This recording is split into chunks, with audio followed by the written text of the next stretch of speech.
சிறகடிக்க ஆசையில் இன்னைக்கான எபிசோட் என்னன்னு பார்க்கலாம். மனோஜ் வந்து இன்னொரு பிரான்ச் ஷோரூம் ஓப்பன் பண்ணணும்னு சொல்லிட்டு பேசிகிட்டு இருக்காங்க. அப்போ மகேஷோட ஹஸ்பண்ட் தான் பார்ட்னராக இதில் ஜாயின் பண்ணியிருக்காங்க. அதுக்கான காரணமே ரோகிணி தான் அப்படின்னு சொல்லிட்டு இருக்காங்க.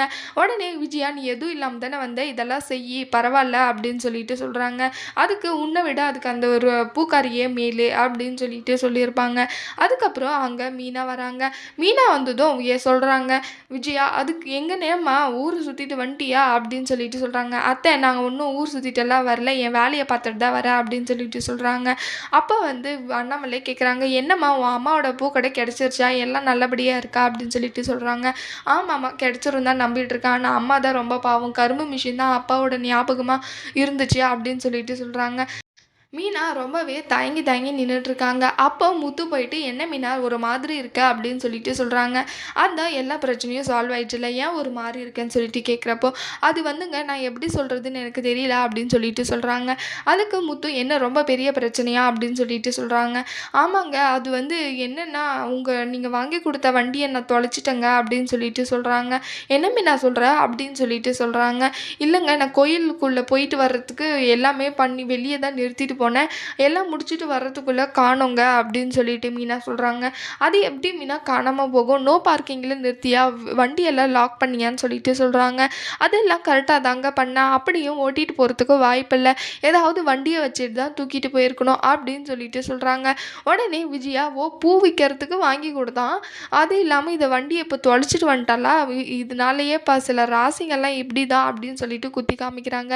ஏன்னா வாசல் கீழே ஒரு பூக்கடையை போட்டான், அதையும் தூக்கிட்டாங்க, இப்போது வண்டியும் தூக்கிட்டாங்களா, அதெல்லாம் கடவுள் கூட பொறுக்காது அப்படின்ற மாதிரி சொல்லிட்டு இருப்பாங்க. அதுக்கப்புறம், ஆமாம் நீங்கள் கொஞ்சம் அமைதியாக இருக்கீங்களா, இந்த திருட்டு பையன் ஓடு காலி பண்ணதை விட என் பொண்டாட்டி எதுவும் பண்ணல அப்படின்னு சொல்லிட்டு முத்து சப்போர்ட் பண்ணி பேசிகிட்டு இருப்பாங்க. அதுக்கப்புறம் முத்துவோட ஃப்ரெண்டு போயிட்டு அந்த கோயில் மேனேஜர்கிட்ட பேசிகிட்டு இருப்பாங்க. இந்தாங்க சார், நீங்கள் கேட்ட மாதிரி 10,000 ரூபாய் அப்படின்னு சொல்லிட்டு கொடுக்குறாங்க. அந்த சாரும் வாங்கி வச்சுப்பாங்க. கண்டிப்பாக அந்த பூக்கடை உங்களுக்கு தான், பூக்கடை அப்போலேருந்து அப்பப்போ எனக்கு காசு வந்தே ஆகணும்னு சொல்லிட்டு சொல்கிறாங்க. அந்த டைமில் முத்து போயிட்டு அந்த லஞ்சம் வாங்குறவங்க கிட்டே சொல்லிடுறாங்க. அந்த லஞ்சம் வாங்குறவங்களும் வந்து நின்றுட்டு அதை பார்த்துட்றாங்க. என்ன கையில் லஞ்சம் வாங்கிட்டு இருக்கியா அப்படின்னு சொல்லிட்டு சொல்கிறாங்க. இல்லை, கோயில் வைக்கிறதுக்காக இடம் கேட்டாங்க, அதுக்கான டாக்குமெண்ட்ஸ்ன்னு சொல்லிட்டு சொல்கிறாங்க. சரி கூட அந்த டாக்குமெண்ட்டுன்னு சொல்லிட்டு வாங்கி பார்க்குறாங்க. அப்போ பார்க்குறப்போ, என்னையா இது லஞ்சமா, ஒரு கவர்மெண்ட் ஊழியக்காரனா எதுக்கு இருக்கான், லஞ்சம் வாங்கிட்டு இந்த மாதிரி அசிங்கப்படுத்துகிற நல்லவங்களாக இருக்கிறவங்களையும் அப்படின்னு சொல்லிட்டு பேசிகிட்டு இருக்காங்க. அதுக்கப்புறம், இல்லைங்க சார் தெரியாமல் பண்ணிட்டேன் சார் அப்படின்னு சொல்லிட்டு சொல்கிறாங்க. உடனே முத்து, இதெல்லாம் தெரியாத பண்ணுற வேலை இல்லை சார், இந்த நாட்டில் எல்லாருமே இப்படி தான் இருக்காங்க அப்படின்னு சொல்லிட்டு சொல்கிறாங்க முத்து. அதுக்கப்புறம் அவங்க, நீ போ, நான் உன் மேலே கேஸ் கம்ப்ளைண்ட் கொடுக்குறேன், நீ அங்கே வந்து பார்த்துக்கோ, இனிமேல் கவர்மெண்ட் வேலை பண்ணாத மாதிரி பண்ண வைக்கிறேன்னு சொல்லிட்டு மிரட்டி விடுறாங்க. அதுக்கப்புறம் அந்த உண்மையை நிரூபித்ததுனால மீனாவோட அம்மா கடையை கொடுக்கறதா சொல்லிட்டு அவங்க ஒத்துக்கிறாங்க. அதுக்கப்புறம் ரொம்பவே சந்தோஷப்படுறாங்க. அருணும் வந்து கொஞ்ச நேரத்தில் அங்கே பேசிகிட்டு இருப்பாங்க.